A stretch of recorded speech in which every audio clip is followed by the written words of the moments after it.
अहम ब्रह्मास्मि।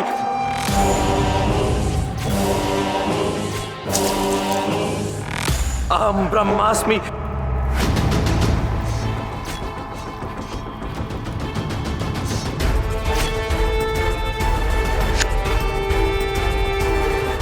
विष्णुगुप्त, चाणक्य, अहम ब्रह्मास्मि। ये अमात्य राक्षस का बनाया हुआ अद्भुत नरक है विष्णुगुप्त। पैर रखोगे तो चल जाओगे, पैर हटाओगे तो गले की रस्सी खिंच जाएगी और तुम्हारे प्राण निकल जाएंगे। संतुलन खोगे तो चलते हुए कोयलों पर गिरोगे और भस्म हो जाओगे। और यदि इन सबसे बचने का प्रयास करोगे तो मेरे सैनिक तुम्हें छोड़ेंगे नहीं। अब तुम्हारे पास केवल एक ही मार्ग शेष है। शीघ्र बताओ कि सम्राट का धन तुमने कहां छिपा कर रखा है? कौन है वो जिसे तुम बचाना चाहते हो? मगध के विरुद्ध तुम कौन सा षड्यंत्र रच रहे हो? उत्तर दो। अहम ब्रह्मास्मि आत्मैव एवं सर्वम। इन शब्दों का अर्थ याद है कि नहीं अमात्य राक्षस, या फिर धनानंद जैसे कुबुद्धि और पापी राजा के सानिध्य ने तुम्हें तुम्हारे शास्त्रों का ज्ञान भी भुलवा दिया है। अर्थात मैं ही अस्तित्व रचता हूं। बूंद जैसा सूक्ष्म भी हूं तो सागर जैसा विशाल भी। ये सत्य है, एक एक बूंद एकत्रित होकर ही सागर का निर्माण होता है। परंतु यह भी सत्य है कि एक बूंद के सूखने से सागर के अस्तित्व को नहीं मिटाया जा सकता। इसी प्रकार तुम्हारे द्वारा दी गई ये सभी यातनाएं मेरे नश्वर शरीर को तो घायल कर सकती है, परंतु मेरी आत्मा को छू भी नहीं सकती। तुम्हारे द्वारा दी गई सभी पीड़ाएं, सभी यातनाएं मेरी आत्मा को चोटिल नहीं कर सकती अमात्य राक्षस, क्योंकि अहम ब्रह्मास्मि। यही समस्या है तुम्हारी, यही। ब्रह्मा नहीं हो, ब्राह्मण हो, मनुष्य हो, और हर मनुष्य की एक सहन करने की सीमा होती है, और जब वो पार हो जाती है तो उसका शरीर, उसका विश्वास, उसकी चेतना, उसकी आस टूट जाती है। मैं तुम्हें तुम्हारे सहन करने की शक्ति की सीमा तक पहुंचा कर रहूंगा विष्णुगुप्त चाणक्य। और उस क्षण दूर नहीं जब तुम्हारा आत्मविश्वास, तुम्हारा आत्मसम्मान, तुम्हारा आत्मज्ञान मेरे पैरों में गिरा होगा, और तब मैं तुमसे पूछूंगा तुम्हारे परम तत्वों के बारे में। इस विष्णुगुप्त को इतनी पीड़ा दो कि क्षण क्षण ये अपने मृत्यु के बारे में सोचे। पीड़ा दो इसे। अहम ब्रह्मास्मि। अहम ब्रह्मास्मि। महान मित्र सेल्यूकस ने यह भेजा है, वस्त्र और अनाज, जीवन की मूलभूत आवश्यकताएं। ये उपहार नहीं है, उपहास है मेरा, मेरे वर्चस्व का। वो मेरे प्रति सहानुभूति व्यक्त करना चाहता है क्योंकि मैंने अपना धन खो दिया। सम्राट, हमें सेल्यूकस के इस दुस्साहस का उत्तर देना ही होगा। ना ना, क्रोध तो दुर्बलों का आभूषण होता है भद्रसाल। इस समय हमें क्रोध के स्थान पर सेल्यूकस और सारे संसार को यह दिखाना होगा कि मैं अखंड हूं, अजय हूं। कि इतनी बड़ी हानि सहने के पश्चात भी मेरा वर्चस्व वैसे का वैसा ही है। एक सैन्य टुकड़ी एकत्रित करो भद्रसाल, मुझे एक विशेष घोषणा करनी है।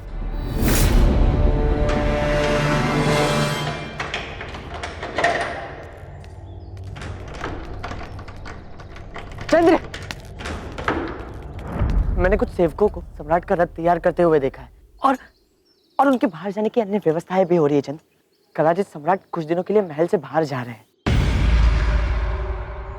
क्या केवल सम्राट ही मुझे आचार्य के कारागार में उनसे भेंट करने की अनुमति दे सकते हैं?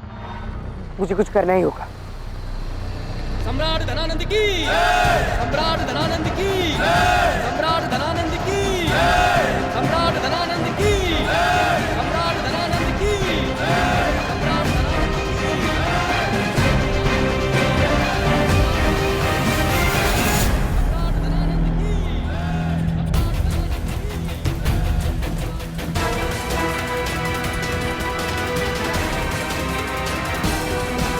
अचानक सम्राट का महल से बाहर जाने का निर्णय लेना और अपनी सेना को यहाँ एकत्रित करना,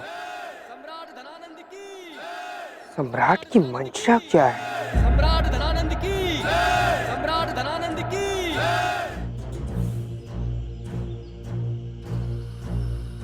मगध के वीरों, महापूर्णिमा का पर्व शीघ्र आने वाला है और इसी शुभ दिन पर महान मगध भारत की सारी भूमि को अपना बनाने के लिए प्रस्थान करेगी।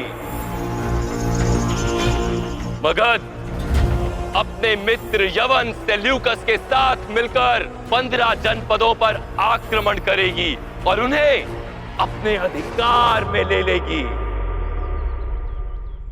15? आज से ठीक 1 माह पश्चात पूर्णिमा को धनानंद के विरुद्ध हमारी इस क्रांति के महायज्ञ का प्रथम समर शंख फूंका जाएगा। अर्थात जिस महापूर्णिमा की रात्रि आचार्य धनानंद के विरुद्ध क्रांति करने की योजना बना रहे हैं, उसी समय धनानंद भी सेल्यूकस के साथ मिलकर अपनी ये योजना आरंभ करेगा। मैं मगध सम्राट धनानंद स्वयं 2 दिन युद्ध शिविर का नेतृत्व और अवलोकन करूंगा, जहां हमारी सेना का प्रत्येक योद्धा अपनी युद्ध प्रतिभा की धार को बढ़ाएगा और आने वाले युद्ध के लिए स्वयं को सज्ज करेगा।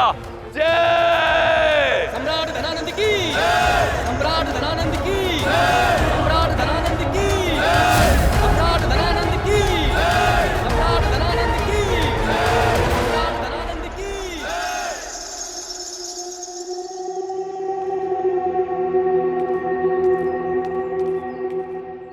क्या पता चला उस चाणक्य से? कहाँ है मेरा धन महामात्य? इसके विषय में पता लगाने में हम असमर्थ रहे मामा। आपका जो मैंने अपमान किया उसका उत्तरदायी है वो, आपकी शिखा कटने का उत्तरदायी है वो। यदि किसी ने इस ओर देखा तो उसकी आंखें निकाल लूंगा। पीड़ा होती है ना, अपमान का शूल चुभता है ना महामात्य? क्या लाभ जब आप उस चाणक्य का मुंह खोल ही नहीं सकते तो? मामहिम, उस चाणक्य के शरीर पर सहस्त्र नरकों की पीड़ाएं दी मैंने, जो आज तक कोई व्यक्ति सहन नहीं कर पाया। कदाचित ऐसा लगता है कि उस पर इसका कोई प्रभाव नहीं हो रहा।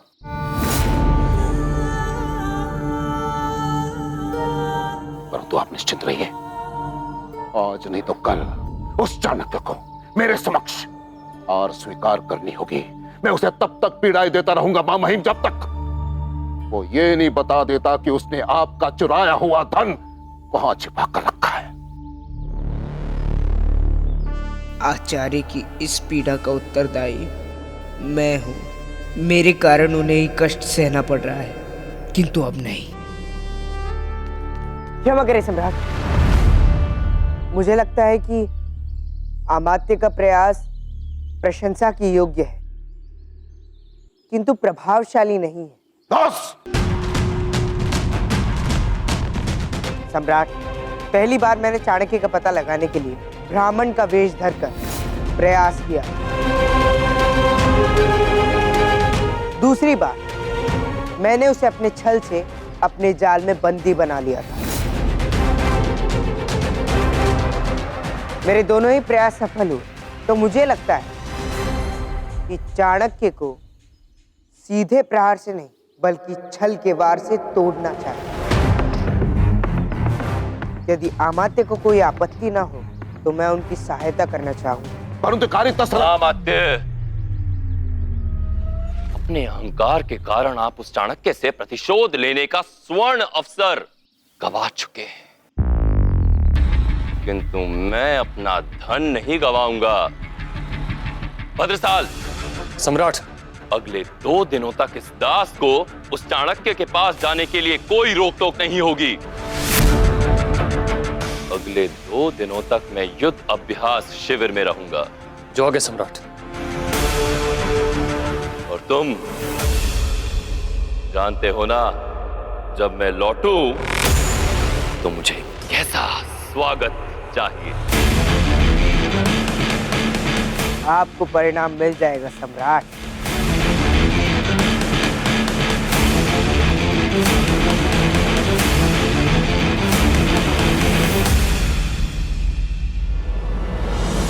सुना नहीं सेनापति जी, मुझे तुरंत चाणक्य के पास ले चलो। चलो।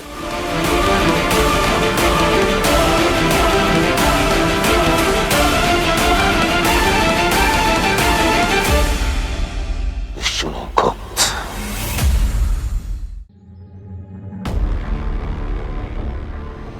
दाइमा, मैं चाहता हूं कि आप उस दास पर अपनी पैनी दृष्टि बनाए रखें।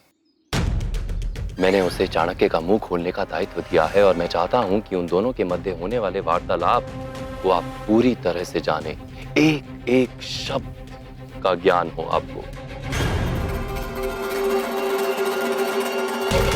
लेकिन सम्राट, वो चाणक्य तो कठोर कारावास में है। मैं वहां उस दास पर दृष्टि कैसे बनाए रख सकती हूँ? अगर मैं कारावास गई तो चाणक्य और वो दास दोनों ही सचेत हो जाएंगे। दाइमा, कई बार कान भी आंखों का काम करते हैं। जिस कारावास में चाणक्य है, उन दीवारों के कान है।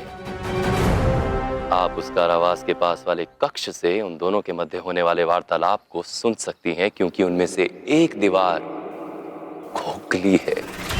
समझ गई सम्राट। आप चिंता ना करें, उस दास पर मेरी दृष्टि और कान दोनों ही बने रहे। एक बात और दाइमा, जैसे ही आपको कोई महत्वपूर्ण जानकारी प्राप्त होगी, आप सीधा मुझे संपर्क करेंगी। वो सूचना आप केवल मुझे देंगी और किसी को नहीं। जी सम्राट।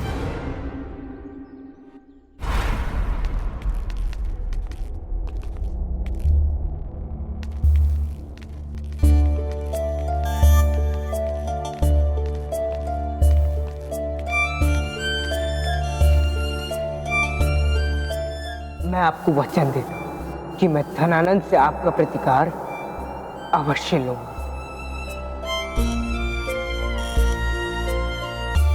क्या हुआ दास?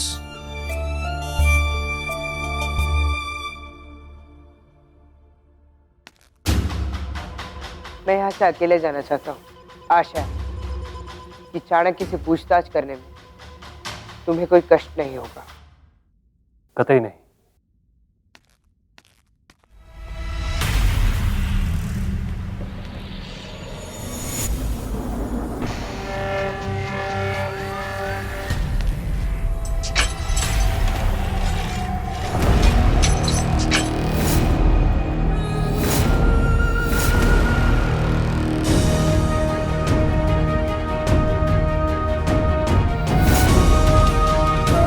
आचार्य,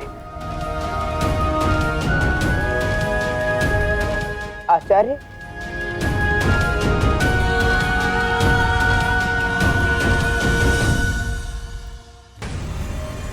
मुझे क्षमा करें आचार्य। मेरे कारण आपको इतनी यातनाएं सहन करनी पड़ रही है, किंतु आप चिंता न करें आचार्य। मैं शीघ्र ही आपको यहाँ से बाहर निकाल लूंगा।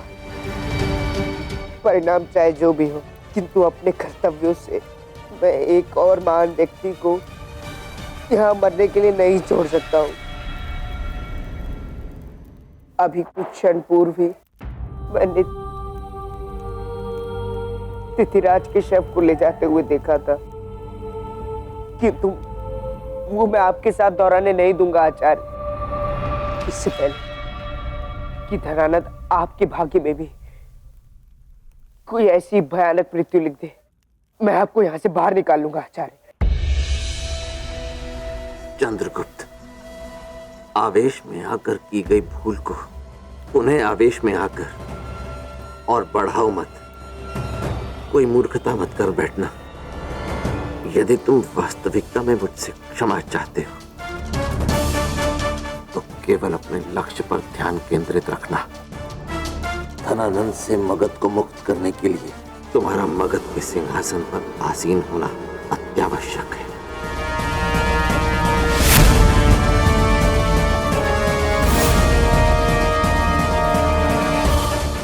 सम्राट को ज्ञात ही नहीं उन्होंने आस्तीन में सांप पाला है। उनका सबसे प्रिय और विश्वास दास उनके विरुद्ध षड्यंत्र का मूल है। इतना तो मैं समझ गया हूँ आचार्य कि मैं और मेरा लक्ष्य दोनों ही आपकी सहायता के बिना अधूरे हैं। बस आप मुक्त हो जाइए, फिर हम सब कुछ पालेंगे। धनानंद 2 दिन के लिए पाटलिपुत्र से बाहर है और यही उचित समय है आपकी मुक्ति के लिए। धनानंद पाटलिपुत्र में नहीं। जिस धनानंद के लिए धन से अधिक महत्वपूर्ण और कुछ भी नहीं, वो इतनी बड़ी धन हानि के पश्चात कहा जा सकता है। और क्यों? उसने किसी सैन्य प्रशिक्षण शिविर का आयोजन किया है। 15 जनपदों पर अधिपत्य प्राप्त करने हेतु वो वहीं गया है। किंतु आचार्य, इस समय मेरा लक्ष्य केवल आपको इस बंदी गृह की यात्रा से मुक्त कराना। नहीं चंद्रगुप्त, जब मातृभूमि आतताइयों की मुट्ठी में हो तो किसी चाणक्य, किसी चंद्रगुप्त के प्राणों का कोई महत्व नहीं रह जाता। यदि धनानंद सेल्यूकस की सहायता से उन 15 जनपदों पर अपना आधिपत्य स्थापित करने में सफल हो गया तो फिर 100 चंद्रगुप्त और 100 चाणक्य मिलकर भी कभी उनका कुछ बिगाड़ नहीं पाएंगे। मेरे शरीर के ये घाव तो भर जाएंगे चंद्रगुप्त, परंतु ये दोनों मिलकर मातृभूमि पर जो आघात करेंगे उससे मातृभूमि कभी उबर नहीं पाएगी। धनानंद और सेल्यूकस की मित्रता अखंड भारत की संप्रभुता के लिए सबसे बड़ा संकट है। इनके बीच की इस मित्रता में अविश्वास की दरार डालनी होगी चंद्रगुप्त। सेल्यूकस को किसी भी प्रकार अपनी ओर करना होगा। किंतु उनकी मित्रता तो अत्यंत घनिष्ठ है। दोनों शक्ति के लोभी हैं और जिनके चरित्र में यह विकार होता है चंद्रगुप्त, उनके सभी संबंध क्षणभंगुर होते हैं। दोनों की ये घनिष्ठ मित्रता केवल दिखावे का आडंबर है। भीतर ही भीतर दोनों एक दूसरे के प्रति अविश्वास की भावना रखते हैं। तभी तो इतनी बड़ी धन हानि के उपरांत धनानंद ने ये युद्ध प्रशिक्षण शिविर लगाया है ताकि सेल्यूकस को यह संदेश भेज सके कि वो अब भी शक्तिशाली है। वो तो ठीक है आचार्य, किंतु यदि हमने उन दोनों के मध्य अविश्वास की खाई बढ़ा भी दी तो उससे होगा क्या? हम सेल्यूकस की सेना का उपयोग धनानंद के विरुद्ध करेंगे। धनानंद को सत्ता से उखाड़ फेंकेंगे। महापूर्णिमा की क्रांति को सफल करेंगे हम। तो यही कारण था 2 बार चाणक्य को बंदी बनाकर लाए। धनानंद के साथ विश्वासघात करने का दंड तुम्हें दाई मां देगी। किंतु आचार्य, यदि हमने सेल्यूकस की सेना की सहायता ली तो फिर आपके अखंड भारत के स्वप्न पूर्ण कैसे होगा? फिर धनानंद के स्थान पर सेल्यूकस आ जाएगा और फिर वो हमारा शत्रु बन जाएगा। सर्वनाशे संयुत्पन्न अर्ध त्याज्यति पंडिता, अर्थात जो संकट की घड़ी में भी आधा बचा ले वही ज्ञानी होता है। सेल्यूकस हमारा मित्र केवल तब तक है चंद्रगुप्त जब तक धनानंद हमारा शत्रु है। धनानंद के अंत के पश्चात सभी जनपदों को भी एकत्रित करना होगा और सेल्यूकस को भारत की सीमा से खदेड़ देंगे और उसके पश्चात समस्त अखंड भारत का केवल एक शासक, एक सम्राट होगा, पीपली वन का राजकुमार चंद्रगुप्त मौर्य।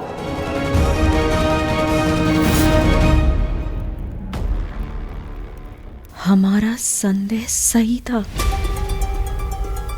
चंद्रगुप्त है पीपलीवान का राजकुमार, मूरा का पुत्र।